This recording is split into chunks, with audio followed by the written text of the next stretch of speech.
नमस्कार दोस्तों, स्वागत है आपका जीके की इस प्रैक्टिस क्लास में, जिसमें हम टॉप 25 क्वेश्चन करने वाले हैं जो आपके परीक्षाओं में पूछे गए हैं और आपके सभी परीक्षाओं के लिए बहुत ही महत्वपूर्ण हैं। इसलिए आप क्लास को शुरू से अंत तक जरूर देखिएगा और अंत में अपने इसको ज़रूर शेयर करिएगा। लास्ट में मैंने आपके लिए एक टेस्ट क्वेश्चन रखा है जिसका आंसर आप लोग कमेंट बॉक्स में ज़रूर देंगे। पहला क्वेश्चन देखेंगे, भारतीय संविधान में 11वां मौलिक कर्तव्य किस वर्ष जोड़ा गया था? बताएंगे 11वां मौलिक कर्तव्य किस वर्ष जोड़ा गया था? तो ऑप्शन नंबर बी आपका राइट आंसर हो जाएगा 2002 में। कब जोड़ा गया था? आप बताएंगे 2002 में जोड़ा गया था। और कौन सा संविधान संशोधन था? तो आप बताएंगे 86वां संविधान संशोधन था। किसके तहत जोड़ा गया था? बताएंगे 86वां संविधान संशोधन तहत जोड़ा गया था। और कब जोड़ा गया था? बताएंगे 2002 में जोड़ा गया था। अगला क्वेश्चन है, भारत के संविधान का कौन सा अनुच्छेद शिक्षा के अधिकार को मौलिक अधिकार के रूप में मान्यता देता है? बताएंगे कौन सा अनुच्छेद है जो शिक्षा के अधिकार को मौलिक अधिकार के रूप में मान्यता देता है? तो ऑप्शन नंबर सी आपका राइट आंसर हो जाएगा अनुच्छेद 21A। कौन सा? तो आप बताएंगे अनुच्छेद 21A है जो शिक्षा के अधिकार को मौलिक अधिकार के रूप में मान्यता देता है। इसमें क्या होता है कि 6 से 14 वर्ष के बच्चों को निःशुल्क या अनिवार्य शिक्षा देना होता है। क्या है? 6 से 14 वर्ष को निःशुल्क और अनिवार्य शिक्षा का प्रावधान है इसमें, इसको आप ध्यान रखेंगे।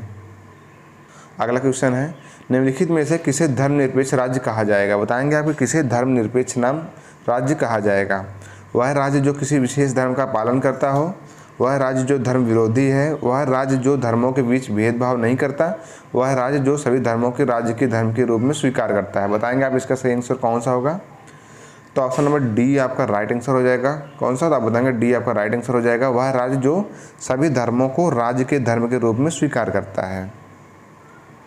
अगला क्वेश्चन है, भारत के संविधान की निम्नलिखित में से कौन सी अनुसूची दल विदल विरोध विषयक उपबंध है? बताएंगे कौन सा अनुसूची है जो दल विदल का विरोध कानून से संबंधित है?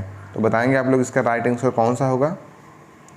तो ऑप्शन नंबर डी आपका राइट आंसर हो जाएगा 10वीं अनुसूची। कौन सा? तो आप बताएंगे 10वीं अनुसूची है जो दल बदल विरोध कानून के बारे में बताती है। विश्व की सबसे लंबी नदी है। बताएंगे आपकी विश्व की सबसे लंबी नदी कौन है? तो ऑप्शन नंबर बी आपका राइट आंसर हो जाएगा नील नदी है। कौन सा? तो आप बताएंगे नील नदी जो है विश्व की सबसे लंबी नदी है।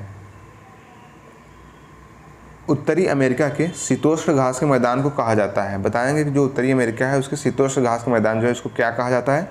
तो बताएंगे आप ऑप्शन नंबर डी आपका राइट आंसर है प्रेयरीज। क्या कहा जाता है? तो बताएंगे प्रेयरीज कहा जाता है। इसके अलावा अगर आपसे पूछता है कि पंपास किससे कहा जाता है, तो आप बताएंगे साउथ अमेरिका। किसका? जो दक्षिणी अमेरिका है उसके घास के मैदान को क्या कहा जाता है? तब बताएंगे पंपास कहा जाता है। और डाउन्स किसको कहा जाता है? तब बताएंगे ऑस्ट्रेलिया के घास के मैदान को किसको कहा जाता है? तब बताएंगे ऑस्ट्रेलिया के घास के मैदान को कहा जाता है। तब बताएंगे डाउन्स। इसको आप ध्यान रखेंगे। अगला क्वेश्चन है, विश्व का लगभग कितना भूभाग उष्णकटिबंधीय वर्षावन है? बताएंगे कितना भूभाग है जो उष्णकटिबंधीय वर्षावन है?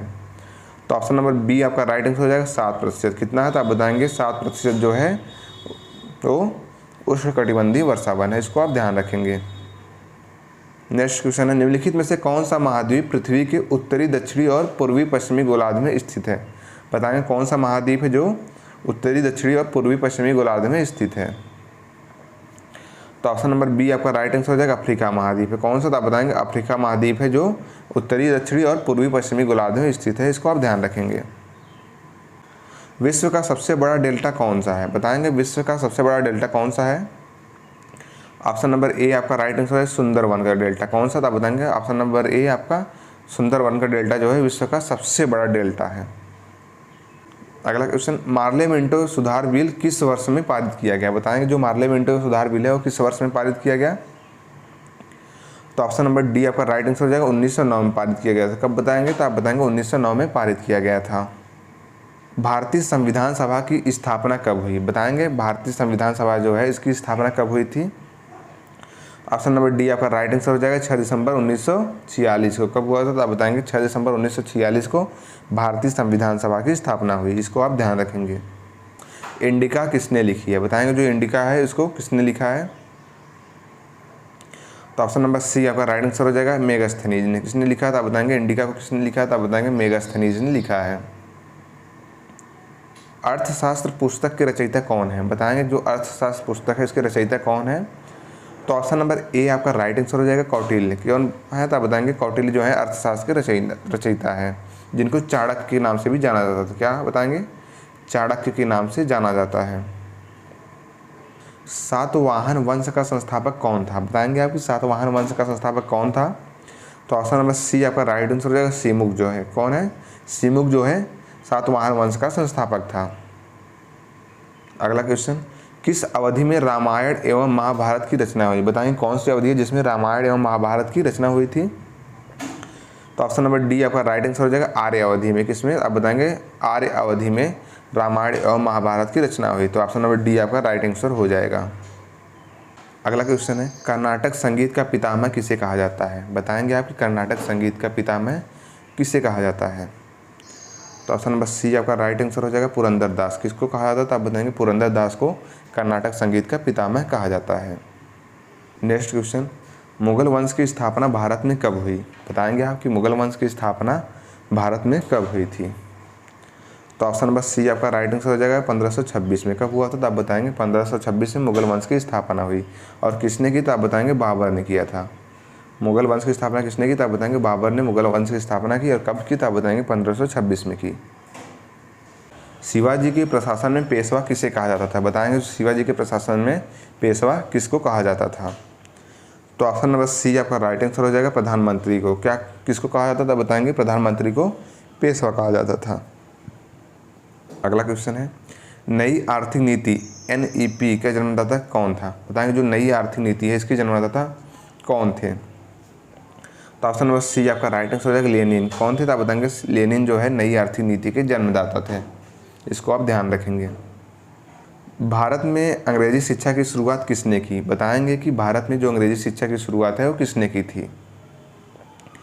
तो ऑप्शन नंबर ए आपका राइट आंसर हो जाएगा, मैकाले ने। किसने की थी? तो आप बताएंगे मैकाले ने भारत में अंग्रेजी शिक्षा की शुरुआत की थी। अब कब की थी? तो आप बताएंगे 1835 के अधिनियम में। किसमें? 1835 का अधिनियम लाया जिसमें अंग्रेजी शिक्षा की शुरुआत की गई। अगला क्वेश्चन है, जलियांवाला बाग हत्याकांड के लिए कौन सा जनरल उत्तरदायी था? बताएंगे जो जलियांवाला बाग हत्याकांड हुआ इसके लिए कौन सा जनरल उत्तरदायी था? तो ऑप्शन नंबर सी आपका राइट आंसर हो जाएगा, जनरल डायर। कौन था? तो आप बताएंगे जनरल डायर था जिसने जलियांवाला बाग हत्याकांड करवाया। अगर आपसे पूछता है जलियांवाला बाग हत्याकांड कब हुआ? तो आप बताएंगे 13 अप्रैल 1919 में। कब हुआ था? तो आप बताएंगे 13 अप्रैल 1919 को जलियांवाला बाग हत्याकांड हुआ। इसको आप ध्यान रखेंगे। अगला क्वेश्चन है, चौरी चौरा कांड किससे संबंधित है? बताएंगे आपकी चौरी चौरा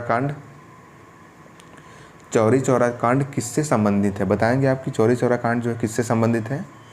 तो ऑप्शन नंबर ए आपका राइट आंसर हो जाएगा, असहयोग आंदोलन से। किससे संबंधित है? आप बताएंगे असहयोग आंदोलन से संबंधित है। अगर आपसे पूछता है कि चौरी चौरा कांड कब हुआ था? तो आप बताएंगे 4 फरवरी। कब हुआ था? 4 फरवरी 1922 को। 4 फरवरी 1922 को चौरी चौरा कांड हुआ था। इसको आप ध्यान रखेंगे। अगला क्वेश्चन है, कौन सा वेद अंशतः गद्य रूप में रचित है? बताएंगे कि कौन सा वेद है जो अंशतः गद्य रूप में भी रचित है? तो ऑप्शन नंबर डी आपका राइट आंसर हो जाएगा, यजुर्वेद। कौन सा वेद? आप बताएंगे यजुर्वेद जो है अंशतः गद्य रूप में भी रचित है। इसको आप ध्यान रखेंगे। गायत्री मंत्र की रचना किसने की? बताएंगे आपकी गायत्री मंत्र जो है इसकी रचना किसने की थी? तो ऑप्शन नंबर बी आपका राइट आंसर हो जाएगा, विश्वामित्र ने। किसने किया था? आप बताएंगे कौन किया था? तो आप बताएंगे विश्वामित्र ने गायत्री मंत्र की रचना की थी। इसको आप ध्यान रखेंगे, जो बार बार परीक्षा में पूछा जाता है, आपके लिए मोस्ट इंपॉर्टेंट क्वेश्चन है। अगला क्वेश्चन है, सिकंदर ने भारत पर आक्रमण कब किया? बताएंगे आपकी सिकंदर ने भारत पर आक्रमण कब किया था? तो ऑप्शन नंबर सी आपका राइट आंसर हो जाएगा, 326 ईसा पूर्व में। कब किया था? आप बताएंगे 326 ईसा पूर्व में सिकंदर ने भारत पर आक्रमण किया। इसको आप ध्यान रखेंगे। लास्ट में आपका ये टेस्ट क्वेश्चन है जिसको आप कमेंट बॉक्स में इसका आंसर जरूर देंगे। किस शासक ने बौद्धों के लिए विख्यात विक्रमशिला विश्वविद्यालय की स्थापना की? बताएंगे किसने विक्रमशिला विश्वविद्यालय की स्थापना की थी? तो इसका आप उत्तर जो है कमेंट बॉक्स में बताएंगे। तो ये रही आज की क्लास। आप लोग कमेंट बॉक्स में जरूर बताइएगा आज की क्लास आपको कैसी लगी और 25 में से आपके कितने आंसर सही हुए। बाकी लास्ट आप टेस्ट क्वेश्चन का आंसर जरूर कमेंट बॉक्स में दीजिएगा। Thank you. जय हिंद।